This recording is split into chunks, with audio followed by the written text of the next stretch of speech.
Across vast stretches of the Indian subcontinent at the turn of the 20th century, the land began to fail. The monsoon clouds that normally carried life across the plains arrived thin and uncertain. Rivers shrank. Wells dropped lower each week. Fields that should have been dense with grain hardened into cracked earth. In villages across western and central India, harvests collapsed almost at once. What followed was not a sudden catastrophe but a slow and relentless unraveling of food, work, and survival.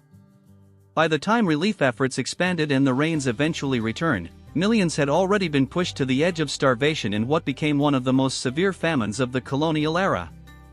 The famine that unfolded between 1899 and 1900 struck large parts of British India, particularly the regions that are today Rajasthan, Gujarat, Maharashtra, and parts of Madhya Pradesh. It developed within a landscape already shaped by drought cycles, fragile agricultural systems, and an imperial economic structure that connected rural harvests to global markets. When the rains failed, the consequences spread through this interconnected system with extraordinary speed. For generations, agriculture across much of the Indian subcontinent depended heavily on the annual monsoon. The seasonal rains were not simply a source of water but the foundation of the agricultural calendar. Farmers timed planting, irrigation, and harvest around the predictable arrival of moisture carried northward from the Indian Ocean. When the monsoon arrived late or weakened, the entire cycle of rural production could falter. The monsoon of 1899 proved deeply inadequate across large areas of western and central India. Rainfall was sparse and uneven, and many districts received only a fraction of their normal seasonal totals. Crops such as millet, sorghum, and pulses, staples that sustained rural communities, failed across wide regions. Pastures also withered, leaving cattle without grazing and further weakening agricultural recovery. This environmental shock arrived in a colonial economy that had undergone major transformation during the 19th century. Railways, commercial agriculture, and new taxation systems had increasingly integrated rural districts into global trade networks.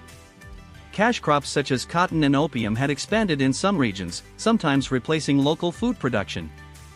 At the same time, colonial revenue systems required farmers to pay land taxes in cash regardless of whether harvests were strong or weak. These changes created new vulnerabilities. When harvests failed, many cultivators lacked reserves of grain or savings to absorb the shock. Local food shortages could also coincide with continued exports of agricultural products to other regions or international markets, reflecting the priorities of a trade system designed around commercial flows rather than local subsistence. As the drought deepened in late 1899, early warning signs appeared across affected districts. Farmers sold livestock to obtain food or repay debts. Grain prices began to rise rapidly in local markets. Laborers who depended on seasonal agricultural work found fewer opportunities as fields remained barren. Families who had once been self-sufficient increasingly relied on purchased grain, but the price of basic staples rose far beyond what many could afford. Migration became one of the first survival strategies. Rural households left villages in search of food or employment in towns, railway centers, or regions less affected by drought. Roads and railway lines filled with travelers moving slowly across the countryside. Some hoped to find work on public construction projects or relief works established by colonial authorities. Others simply searched for places where food might still be available. Colonial administrators had experience dealing with previous famines in the 19th century, and official famine codes had been developed to guide relief responses. These codes outline conditions under which governments should open public works, distribute limited assistance, and monitor grain prices. In theory, such measures were meant to prevent starvation by offering wages for labor in stabilizing local food supplies. In practice, the response unfolded unevenly. Relief works were established in many districts, particularly in regions most visibly affected by drought. Laborers were employed on projects such as road construction, canal digging, and railway expansion. Payment was often provided in wages or grain rations intended to sustain workers and their families. However, access to relief was not always immediate or sufficient. Administrative procedures required officials to determine whether local conditions had reached the threshold defined as famine. In some districts, this delay meant that relief programs expanded only after communities had already exhausted their resources. In addition, relief wages were deliberately kept low to discourage dependence, reflecting a policy approach influenced by economic doctrines of the time. For those able to reach relief works, the projects sometimes provided a narrow path to survival. Yet not everyone could participate. The elderly, the ill, and young children often lacked the strength required for labor-based assistance. Families faced difficult choices about who would travel to work sites and who would remain behind.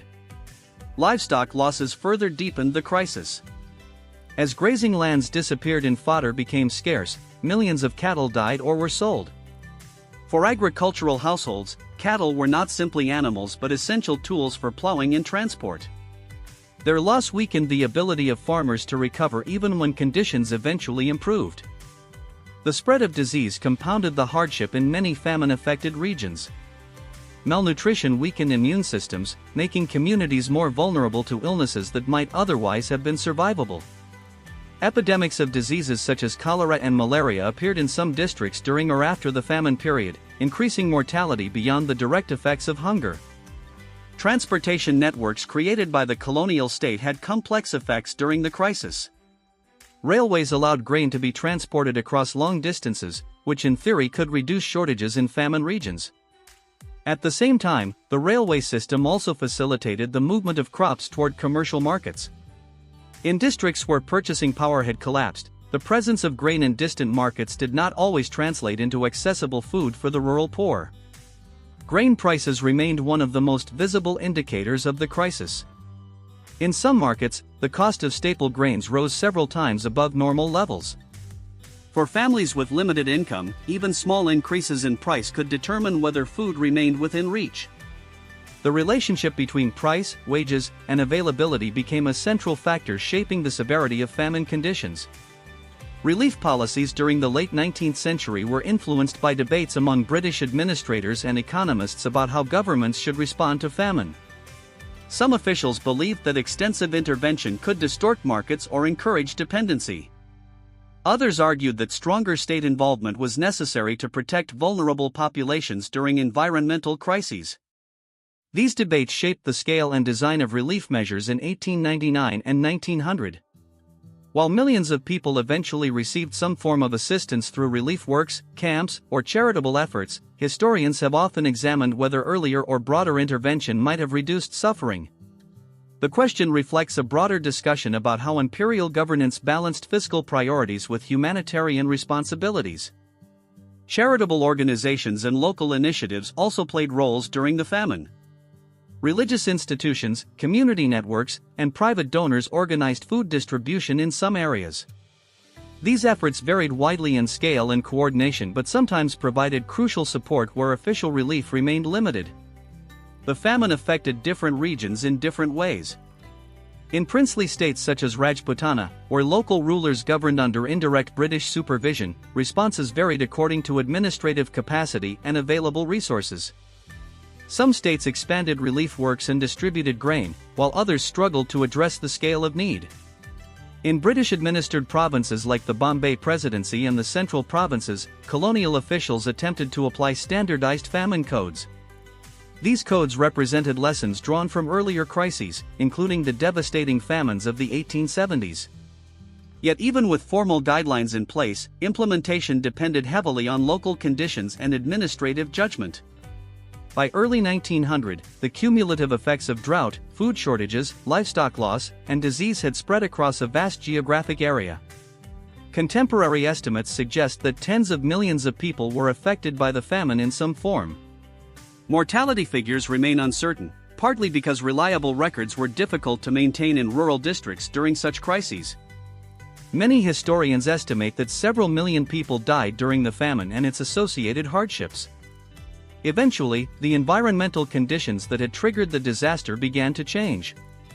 The monsoon rains improved in many regions during 1900, allowing fields to be planted again. Grain production slowly resumed, and relief works gradually closed as agricultural employment returned. Recovery, however, was uneven and often slow. Farmers who had lost cattle faced difficulties preparing their fields. Households burdened by debt struggled to rebuild their livelihoods. In many districts, the social and economic consequences of the famine continued long after rainfall returned. The famine also contributed to growing political awareness about the relationship between colonial governance and economic vulnerability. Indian intellectuals, journalists, and political leaders increasingly examined how taxation, trade policies, and administrative priorities influenced the severity of recurring famines. These discussions became part of a broader critique of imperial economic policy that would continue to develop in the early 20th century. British officials themselves undertook inquiries and reviews following the crisis. Reports examined rainfall patterns, food distribution systems, and the functioning of famine codes. While these reviews sometimes led to adjustments in administrative procedures, the deeper structural questions about poverty and rural resilience remained difficult to resolve. The famine of 1899 to 1900 stands today as part of a larger history of environmental crisis and imperial governance in South Asia. During the 19th century, multiple major famines affected the subcontinent, often during periods of drought intensified by economic transformation and population pressures. Each episode revealed the fragile balance between climate, agriculture, and political systems. Historians continue to study these famines not only as environmental disasters but also as events shaped by policy decisions, economic structures, and global trade networks. The famine of 1900 illustrates how a natural shock, failed rains, interacted with a complex colonial economy to produce consequences that extended far